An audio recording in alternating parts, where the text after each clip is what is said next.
No'xatdan ham trend salat chiqadi desam ishonasizmi? Bu videodan keyin aniq ishonasiz. Kunlayam isiganda issiq ovqatlar uncha ketmay qolganda muzdagina salat bo'lsa yo'q demasdim deb o'ylanib o'tirganimda kecha no'xat o'tganim esimga tushdi. Shartta turib no'xatni oldim va tuzsiz suvda 1 soatdan oshiq qaynatib, pishganidan so'ng tuz va paprikani sepib olib qo'ydim. Bir dona piyozni maydalab suvda o'tib qo'ydim.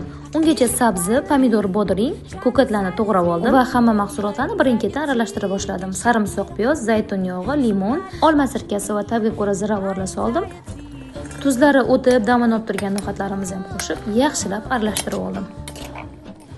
Salatamizning ta'mi yanada uyg'unlashishi uchun 20 minut xona haroratiga qo'yamiz va undan so'ng dasturxonga tortamiz. Salatamiz oqsil va vitaminlarga boy bo'lib, yengil, mazali va juda to'yimli bo'ladi. Mazasi esa aniq ishtaha ochar. Men tayyorladim. Endi navbat sizga. Trendni davom ettirib, siz ham tayyorlab ko'ring. Yoqqan bo'lsa, rechani bosib keting.